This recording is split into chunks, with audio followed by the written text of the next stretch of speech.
नमस्कार बच्चों, एसएसएलसी परीक्षा मार्गदर्शी हिंदी उपलब्धि परीक्षा 4 कक्षा 10वीं, समय 45 मिनट, विषय हिंदी, अंक 20। पहला मेन, दिए गए विकल्पों में से सही उत्तर ढूंढकर प्रश्नों के उत्तर लिखिए। पहला, सागर शब्द का पर्यायवाची रूप है।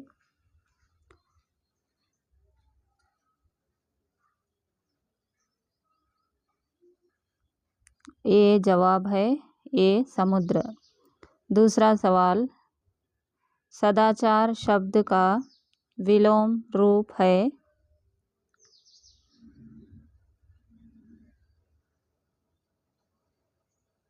दुराचार। दूसरा मेन, अनुरूपता लिखिए। तीसरा, मेहनत, परिश्रम, कोशिश डैश। चौथा, कावेरी नदी, जोग फॉल्स, जलपात।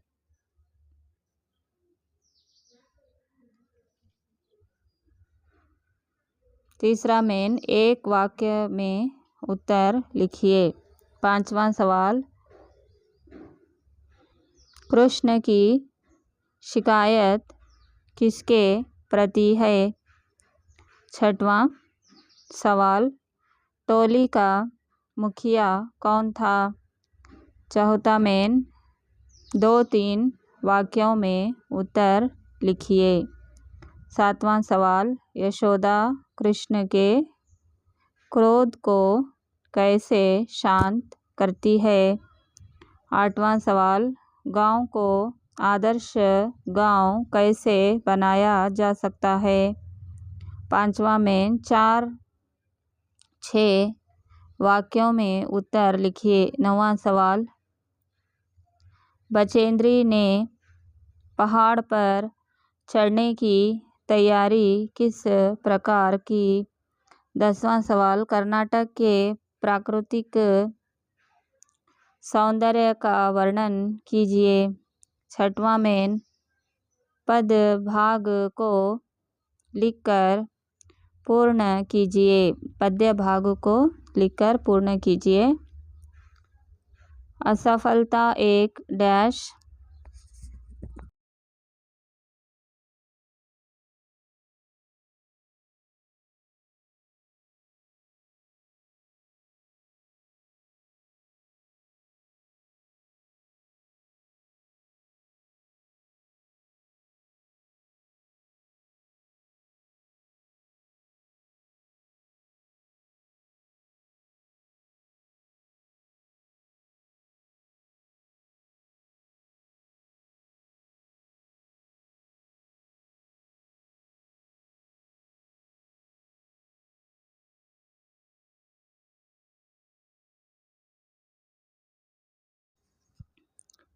कभी हार नहीं होती।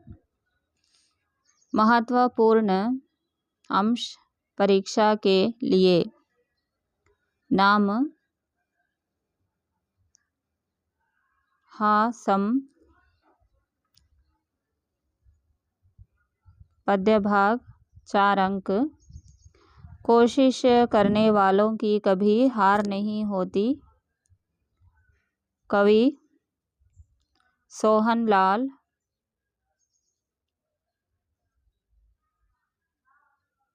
द्विवेदी। असफलता डैश। नाम, हाजिरी संख्या। पत्र लेखन अंक 5। कोई एक कारण बताते हुए अपने प्रधानाध्यापक को एक पत्र लिखिए। दिनांक, प्रेषक, सेवा में महोदय, विषय, धन्यवाद, आपका छात्र।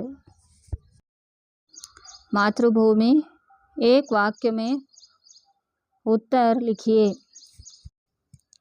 पहला सवाल, कवि भगवती चरण वर्मा किसे प्रणाम कर रहे हैं? उत्तर, कवि भगवती चरण वर्मा मातृभूमि को प्रणाम कर रहे हैं। दूसरा सवाल, भारत माँ के हाथों में क्या है? उत्तर, भारत माँ के एक हाथ में न्याय पताका, दूसरे हाथ में ज्ञान दीप है। तीसरा सवाल, आज माँ के साथ कौन है? उत्तर, आज माँ के साथ कोटि कोटि जन है। चौथा सवाल, सभी और क्या गूंज उठा है? उत्तर, सभी और जय हिंद का नाद गूंज उठा है। पांचवा सवाल, भारत के खेत कैसे हैं?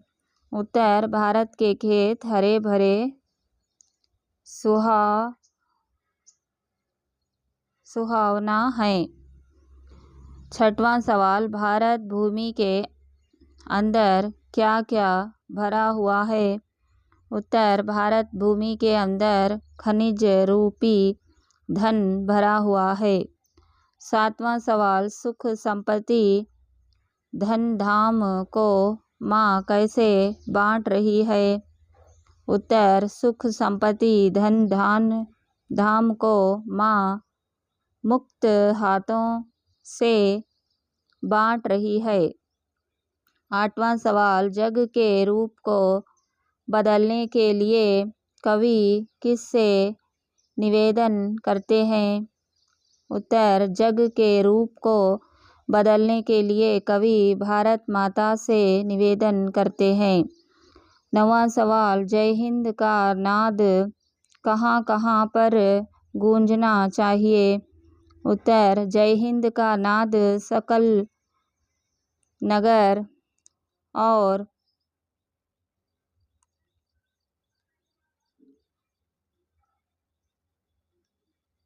याम में गूंजना चाहिए। 10वां सवाल, मातृभूमि कविता के कवि कौन है? उत्तर, मातृभूमि कविता के कवि भगवती चरण वर्मा हैं। 11वां सवाल, सकल नगर और ग्राम में क्या गूंजना चाहिए? उत्तर, सकल नगर और ग्राम में जय हिंद का नाद गूंजना चाहिए। 12वां सवाल, भगवती चरण वर्मा द्वारा संपादित पत्रिका का नाम क्या है? भगवती चरण वर्मा द्वारा संपादित पत्रिका का नाम है विचार और नवजीवन। 13वां सवाल, भगवती चरण वर्मा द्वारा रचित कौन सा उपन्यास पर फिल्म निर्माण हुआ है?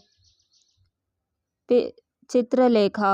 उत्तर है चित्रलेखा। 14वां सवाल, भगवती चरण वर्मा द्वारा रचित कौन सा उपन्यास साहित्य अकादमी से पुरस्कृत है? उत्तर है भूले बिसरे चित्र। 15वां सवाल, कवि भगवती चरण वर्मा मातृभूमि को कितनी बार प्रणाम कर रहे हैं? उत्तर, कवि भगवती चरण वर्मा मातृभूमि को शत बार प्रणाम कर रहे हैं। 16वां सवाल, प्रस्तुत कविता में किसकी झलक दिखाई देती है? उत्तर, प्रस्तुत कविता में कवि के देश प्रेम की झलक दिखाई देती है। 17वां सवाल, मातृभूमि कविता से किसका परिचय प्राप्त होता है? उत्तर, मातृभूमि कविता से भारत की महानता का परिचय प्राप्त होता है। 18वां सवाल, मातृभूमि के अंदर कौन कौन सोए हुए हैं? मातृभूमि के अंदर गांधी, बुद्ध और राम सोए हुए हैं। 19वां सवाल, भारत माता मुक्त हस्त से क्या बांट रही है? भारत माता मुक्त हस्त से सुख, संपत्ति, धन धाम बांट रही है। दूसरा में 2-3 वाक्य में उत्तर लिखिए। पहला, भारत माँ के प्रकृति सौंदर्य का वर्णन कीजिए। ये सवाल अप्रैल 2016 और जून 2016-18 में आया था। अथवा और मातृभूमि कविता में प्रकृति सौंदर्य कैसे वर्णित है? अप्रैल 2018 में ये सवाल आया था। और मातृभूमि कविता में प्राकृतिक सौंदर्य का वर्णन किस प्रकार किया गया है? जून 2019 में ये सवाल आया था। मातृभूमि कविता में प्राकृतिक समृद्धि का वर्णन किस प्रकार किया गया है? ये सवाल जून 2015 में आया था। मातृभूमि की प्रकृति की सुंदरता का वर्णन कीजिए।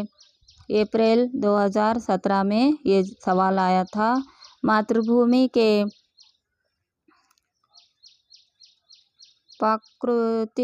प्राकृतिक सौंदर्य के बारे में लिखिए। अप्रैल 2020 में ये सवाल आया था। भारत माँ के खेत हरे भरे सुहाने हैं, फल फूलों से युक्त वन उपवन सुशोभित है। इस भूमि के अंदर खनिज रूपी धन भरा है। माँ मुक्त हस्त से सुख, संपत्ति, धन धान को बांट रही है। दूसरा सवाल, मातृभूमि का स्वरूप कैसे सुशोभित है? मातृभूमि कविता में भारत माँ का स्वरूप कैसे वर्णित है? अप्रैल 2019 में सवाल आया था। भगवती चरण वर्मा ने मातृभूमि का स्वरूप किस तरह कविता में उभारा है? अप्रैल 2015 में ये सवाल आया था। भारत माता के स्वरूप पर प्रकाश डालिए। जून 2017 में सवाल आया था। जवाब, मातृभूमि के एक हाथ में न्याय पताका है और दूसरे हाथ में ज्ञान दीप शोभित है। आज माँ के साथ कोटि कोटि लोग हैं। सकल नगर और ग्राम में जय हिंद का नारा गूंजना चाहिए। मातृभूमि कविता में कवि शत शत बार प्रणाम कर रहे हैं। कवि मातृभूमि को अमरों की जननी कहते हैं, क्योंकि मातृभूमि के अंदर गांधी, बुद्ध और राम सोए हुए हैं। भारत माँ के खेत हरे भरे सुहाने हैं, फल फूलों से युक्त वन उपवन शोभित हैं। इस भूमि के अंदर खनिज रूपी धन भरा है। माँ मुक्त हस्त से सुख संपत्ति धन धान को बांट रही है। मातृभूमि के एक हाथ में न्याय पताका है और दूसरे हाथ में ज्ञान दीप शोभित है। 14 सवाल, मातृभूमि कविता में किन विभूतियों का उल्लेख हुआ है? उत्तर, मातृभूमि कविता में कवि ने मातृभूमि को अमरों की जननी कहा है कि इस भूमि में गांधी, बुद्ध और राम जैसे विभूतियों ने जन्म लिया है। 5वां सवाल, कवि ने मातृभूमि को क्यों अमरों की जननी क्यों कहा है? कवि ने मातृभूमि को अमरों की जननी कहा है क्योंकि इस मातृभूमि में गांधी, बुद्ध और राम जैसे अमरों की जन्म हुआ है। कश्मीरी सेब कहानी। अनुरूपता, केला पीला रंग, सेब गुलाबी रंग। दूसरा, सेब फल, गाजर सब्जी। तीसरा, नागपुर संतरा, कश्मीर सेब। चौथा, कपड़ा नापना, टोमेटो तोलना। 5वां, सेब बेचने वाला बेईमान निकला, रेवड़ी बेचने वाला ईमानदार निकला। एक वाक्य के प्रश्नोत्तर। पहला सवाल, लेखक चीज़ें खरीदने कहाँ गए थे? लेखक चीज़ें खरीदने के लिए चौक गए थे।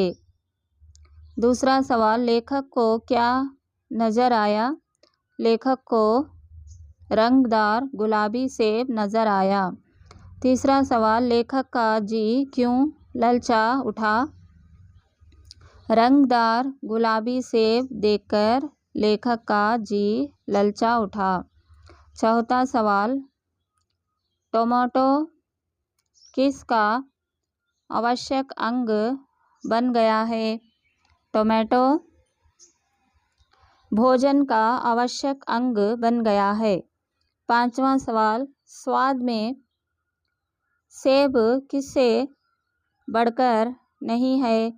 स्वाद में सेब आम से बढ़कर नहीं है। 6वां सवाल, रोज़ एक सेब खाने से किन की ज़रूरत नहीं होगी? रोज़ एक सेब खाने से डॉक्टर की ज़रूरत नहीं होगी। 7वां सवाल, कश्मीरी सेब पाठ में किस पर प्रकाश डाला गया है? बाजार में लोगों के साथ होने वाली धोखेबाजी पर प्रकाश डाला गया है। 8वां सवाल, रास्ते में कौन सी दुकानें थी? रास्ते में पंजाबी मेवा फर्शों की दुकानें थी। 9वां सवाल, किसकी हलवा बनाई जाती है? गाजर की। 10वां सवाल, पहले गरीबी के पेट भरने की चीज़ कौन सी थी? गाजर। 11वां सवाल, गाजर को कहाँ स्थान मिलने लगा है? जवाब, मेज़ों पर। 12वां सवाल, डॉक्टर से दूर रहने के लिए रोज़ क्या खाना चाहिए? रोज़ एक सेब खाना चाहिए। 13वां सवाल, लेखक ने दुकानदार से कितने सेब मांगे? उत्तर आधा सेर। 14वां सवाल,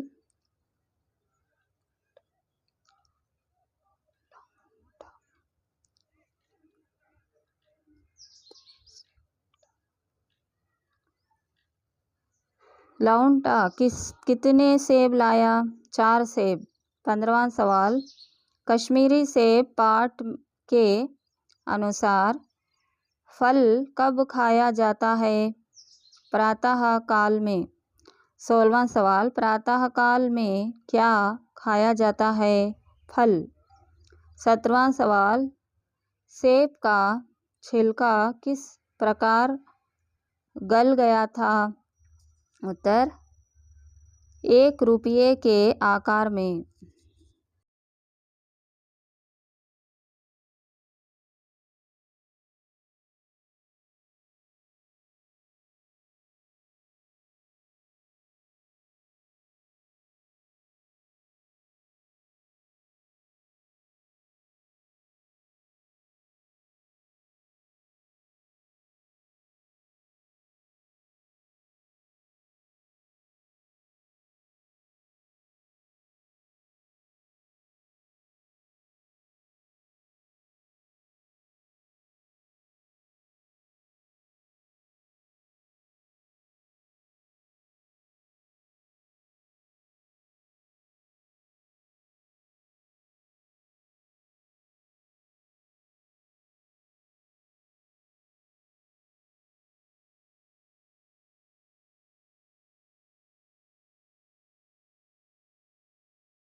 18वां सवाल, दूसरा सेब कैसा था? आधा सड़ा हुआ था। 19वां सवाल, तीसरा सेब कैसा था? बिल्कुल पिचक गया था। 20वां सवाल, चौथा सेब कैसा था? चौथा सेब में एक काला सुराख था। 21वां सवाल, लेखक ने दुकानदार को कितने पैसे दिए? 4 आने दिए। 22वां सवाल, अब कोई किस पर विश्वास नहीं करता? पढ़े लिखे बाबुओं और कर्मचारियों पर कोई विश्वास नहीं करता। 23वां सवाल, कश्मीरी सेब पाठ के लेखक कौन हैं? प्रेमचंद जी। 24वां सवाल, दुकानदार ने लेखक को कितने पैसे लौटा दिए? 25वां सवाल, लेखक ने मुहर्रम के मेले में दुकानदार से क्या ली? रेवड़ियाँ ली। 26वां सवाल, लेखक कितने पैसों की रेवड़ियाँ ली थी? उत्तर 1 पैसे की। 2-3 वाक्य के प्रश्नोत्तर। पहला सवाल, आजकल शिक्षित समाज में किसके बारे में विचार किया जाता है? आजकल शिक्षित समाज में विटामिन और प्रोटीन के शब्दों में विचार किया जाता है। दूसरा सवाल, दुकानदार ने लेखक से क्या कहा? अप्रैल 2022 में ये सवाल आया था। दुकानदार ने लेखक से कहा, बाबूजी, बड़े मज़ेदार सेब आए हैं, खास कश्मीर के, आप ले जाएं, खाकर तबीयत खुश हो जाएगी। तीसरा सवाल, दुकानदार ने अपने नौकर से क्या कहा? दुकानदार ने अपने नौकर से कहा, सुनो, आज सेर कश्मीरी सेब निकाल ला, चुन कर लाना। चौथा सवाल, सेब की हालत के बारे में लिखिए।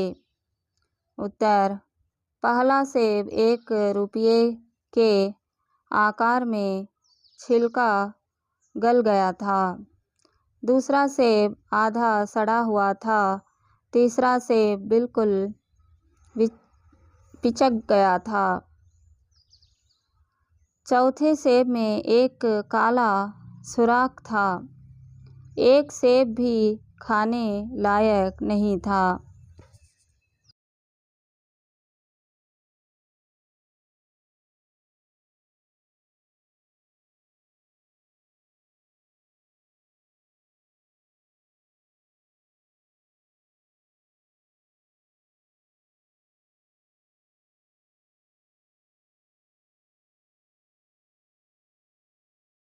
अतिरिक्त प्रश्नोत्तर।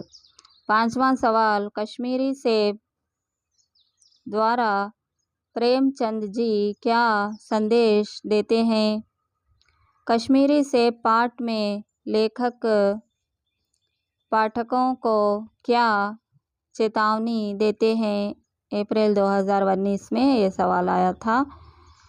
प्रेमचंद जी ने खरीदारी के बारे में क्या चेतावनी दी है? कश्मीरी सेब पाठ में लेखक क्या संदेश देते हैं? उत्तर, कश्मीरी सेब द्वारा प्रेमचंद जी यह संदेश देना चाहते हैं कि बाजार में लोगों को खरीदारी करते समय सावधानी बरतने की आवश्यकता है। 6वां सवाल, गाजर के बारे में प्रेमचंद जी के विचार लिखिए। ये जून 2022 में सवाल आया था। उत्तर, गाजर पहले गरीबों के पेट भरने की चीज़ थी। अमीर लोग उसका हलवा ही खाते थे। गाजर में भी बहुत विटामिन है, इसलिए गाजर को भी मेज़ों पर स्थान मिलने लगा है।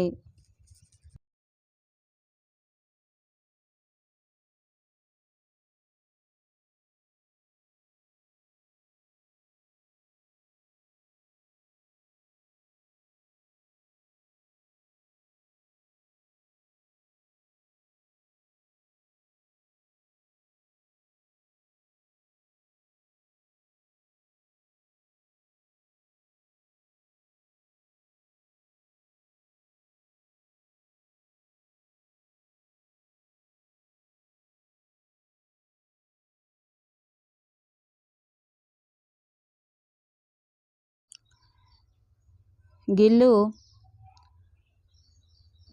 रेखा चित्र। एक वाक्य में उत्तर लिखिए। पहला सवाल, लेखिका ने कौवे को क्यों विचित्र पक्षी कहा है? उत्तर, लेखिका ने कौवे को विचित्र पक्षी कहा है क्योंकि कौवे एक साथ समादरित, अनादरित, अति सम्मानित, अति अधमानित है, अधमानित है। दूसरा सवाल, गिलहरी का बच्चा कहाँ पड़ा था? उत्तर, गिलहरी का बच्चा गमले और दीवार की संधि में पड़ा था। तीसरा सवाल, लेखिका ने गिल्लू के घावों पर क्या लगाया? लेखिका ने गिल्लू के घावों पर पेनिसिलिन का मरहम लगाया। चौथा सवाल, 4वां सवाल, महादेवी वर्मा गिलहरी को क्या कहकर पुकारती थी? महादेवी वर्मा गिलहरी को गिल्लू कहकर पुकारती थी। 5वां सवाल, गिलहरी का लघु गात किसके भीतर बंद रहता था? गिलहरी का लघु गात लिफाफे के भीतर बंद रहता था। 6वां सवाल, गिलहरी का प्रिय खाद्य क्या था? गिल्लू का प्रिय खाद्य काजू था। 7वां सवाल, लेखिका को किस कारण से अस्पताल में रहना पड़ा? लेखिका को मोटर दुर्घटना में आहत होने के कारण अस्पताल में रहना पड़ा। 8वां सवाल, गिल्लू गर्मियों में दोपहर के समय कहाँ लेट जाता था? गिलहरी गर्मियों के दिनों में कहाँ लेट जाती थी? अप्रैल 2022, जून 2017 में ये सवाल आया था। और गिल्लू ने गर्मियों से बचने के लिए क्या करता था? गिल्लू गर्मियों में दोपहर के समय सुराही पर लेट जाता था। 9वां सवाल, गिलहरियों के जीवन की अवधि कितनी वर्ष होती है? गिलहरियों के जीवन की अवधि 2 वर्ष होती है।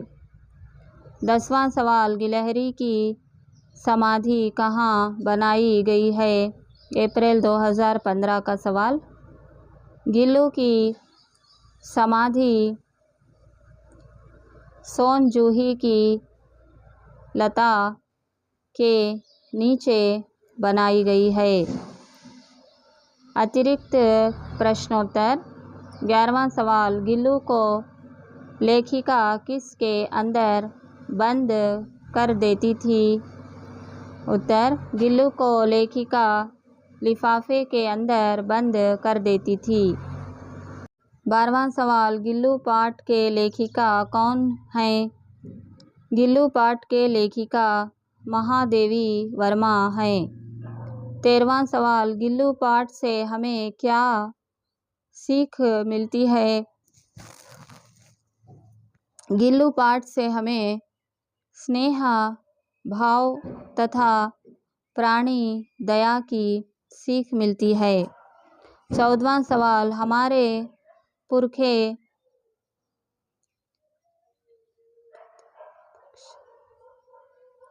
पितरपक्ष के दिन किस रूप में आते हैं? हमारे पुरखे पितरपक्ष के दिन काक या कौवे के रूप में आते हैं। 15वां सवाल, हमारे दूरस्थ प्रियजनों के आने का संदेश कौन और कैसे देते हैं? हमारे दूरस्थ प्रियजनों के आने का संदेश कौवे कर्कश स्वर में देते हैं। 16वां सवाल, गिलहरी का बच्चा कहाँ से गिर पड़ा था? गिलहरी का बच्चा घोंसले से गिर पड़ा था।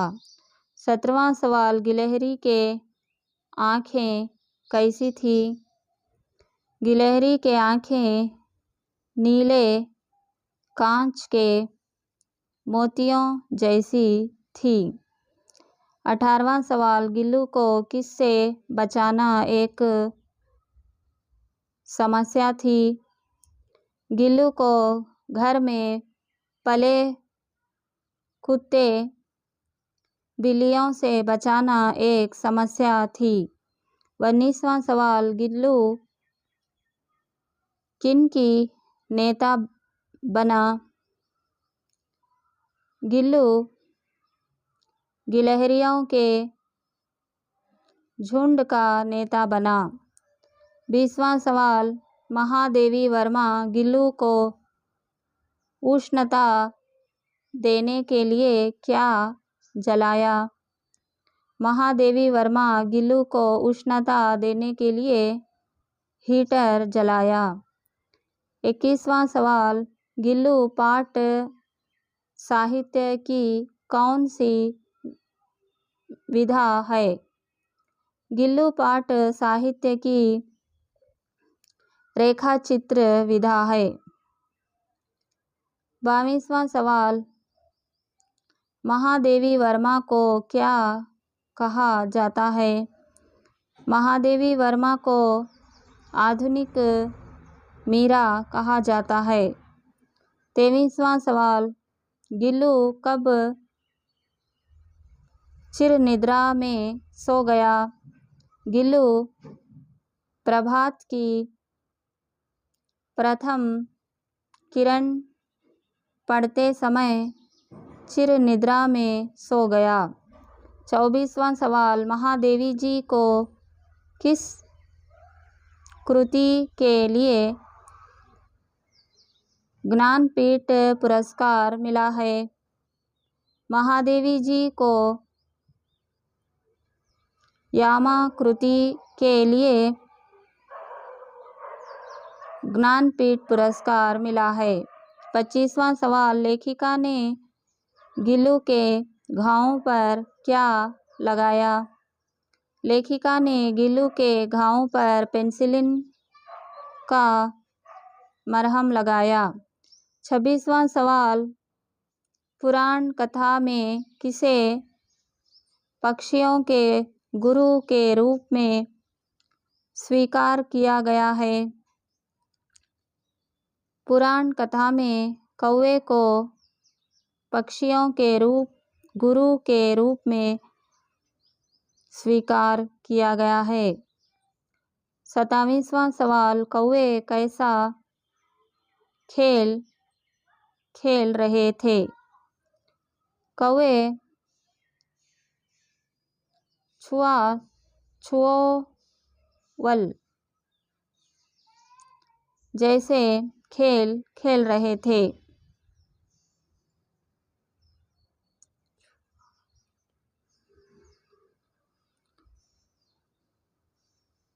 28वां सवाल, गिल्लू किससे चिपके पड़ा था? गिल्लू गमले से चिपके पड़ा था। दूसरा में 2-3 वाक्य के प्रश्नोत्तर। पहला सवाल, लेखिका को गिलहरी किस स्थिति में दिखाई पड़ी? उत्तर, लेखिका को गिलहरी ऐसी स्थिति में दिखाई पड़ी कि वह घोंसले से नितर पड़ा था और कौवे अपनी चोंचों से घाव पर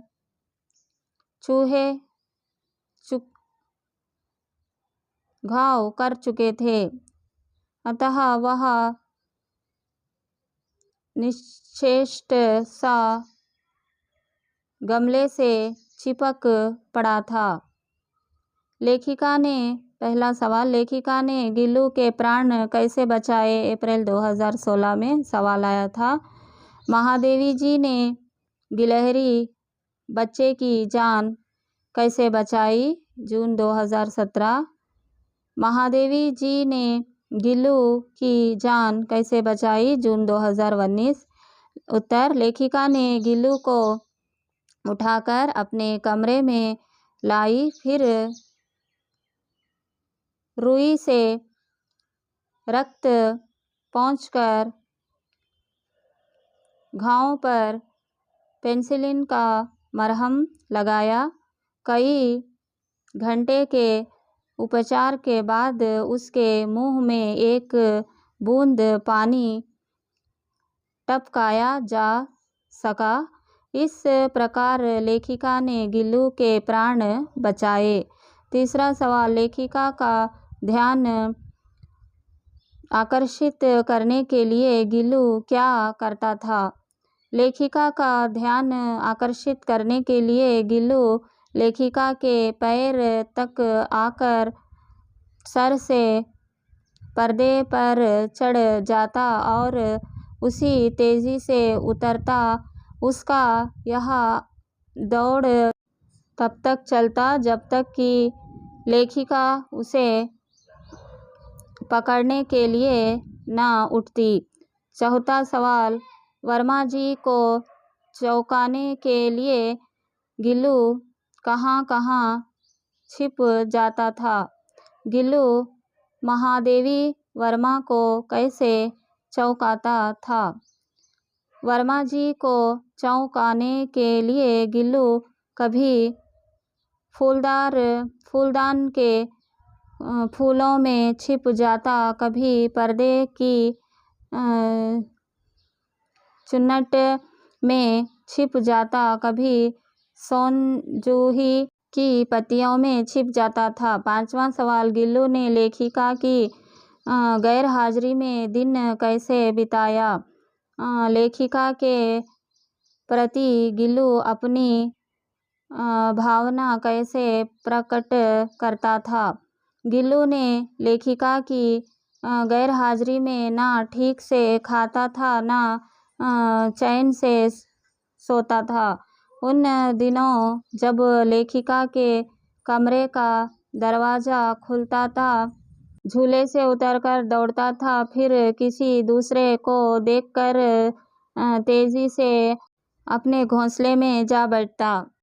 अपना प्रिय खाद्य काजू को भी कम खाता था। छठवां सवाल, गिल्लू के कार्यकलाप के बारे में लिखिए। जून 2018, अप्रैल 2020। जवाब उत्तर, लेखिका जब लिखने बैठती थी तब गिल्लू उनके पैर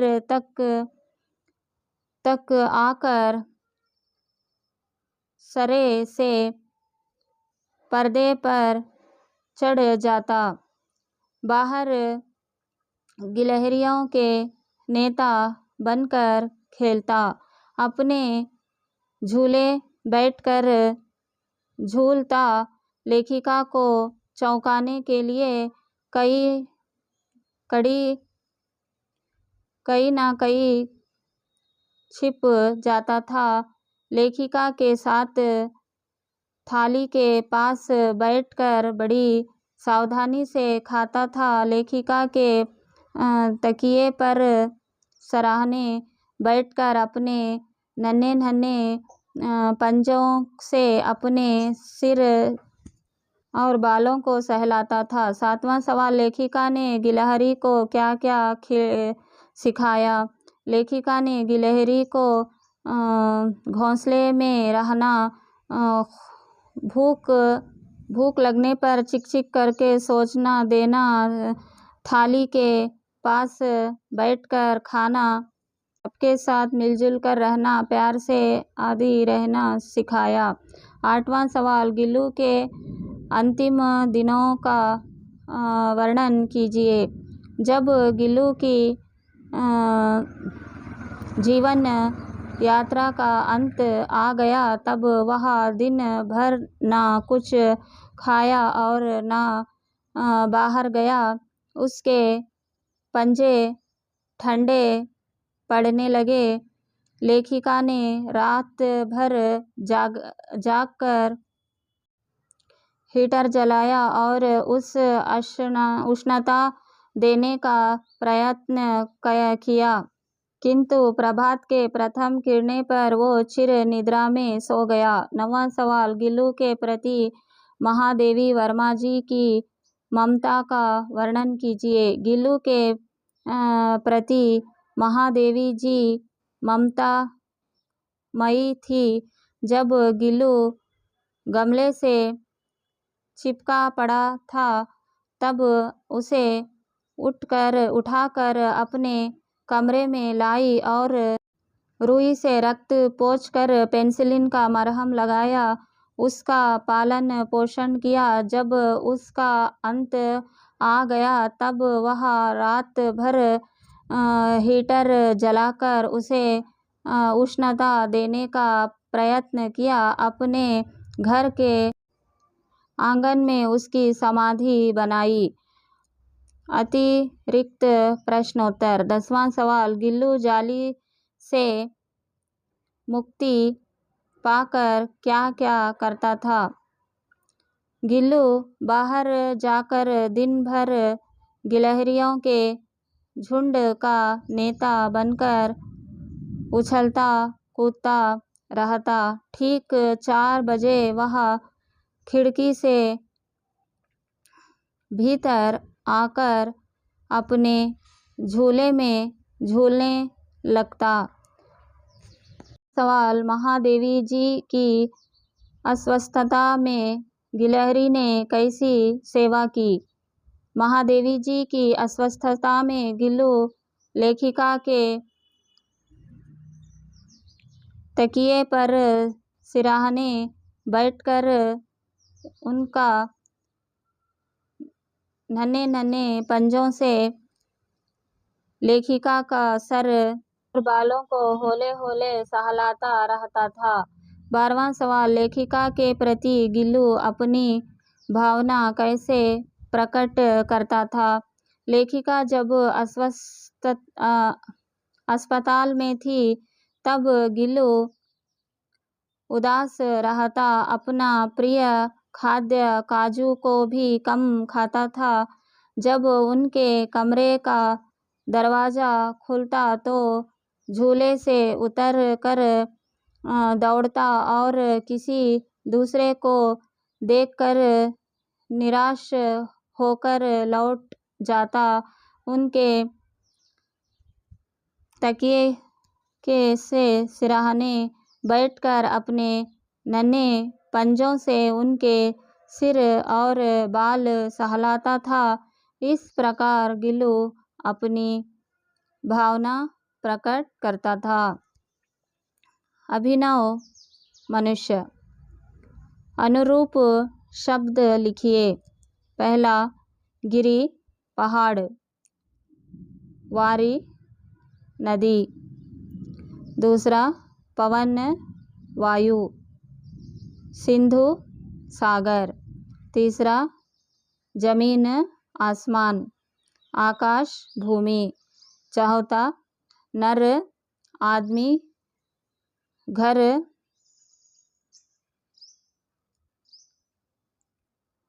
हृदय,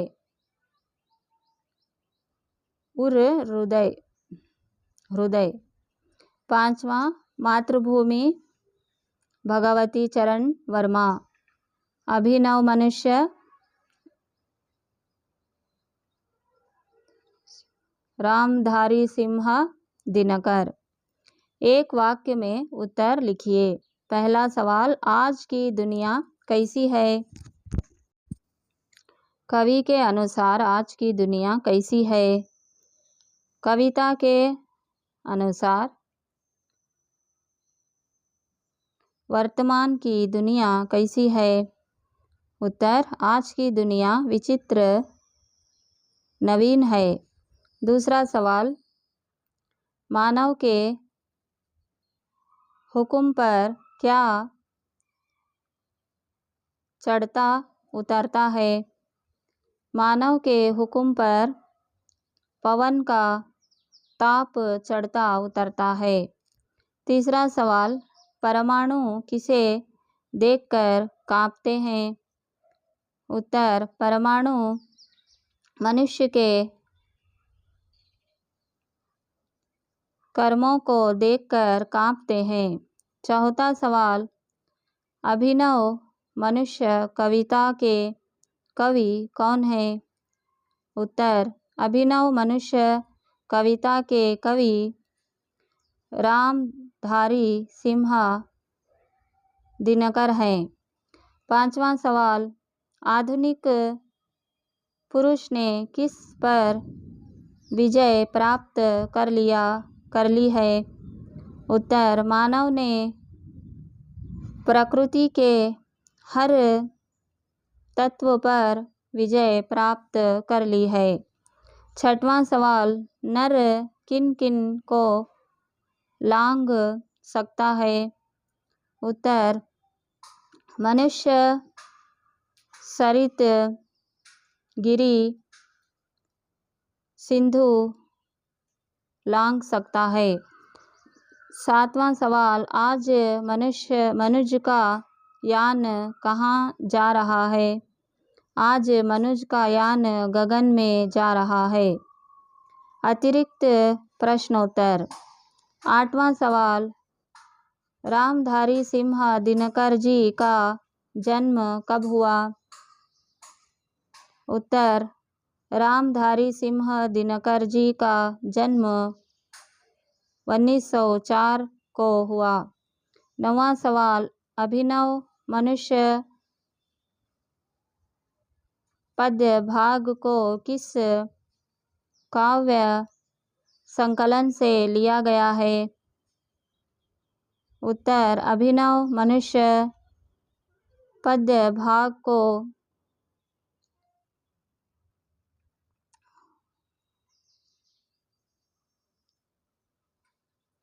कुरुक्षेत्र काव्य संकलन से लिया गया है। 10वां सवाल, नर के करों में क्या बंधे हैं?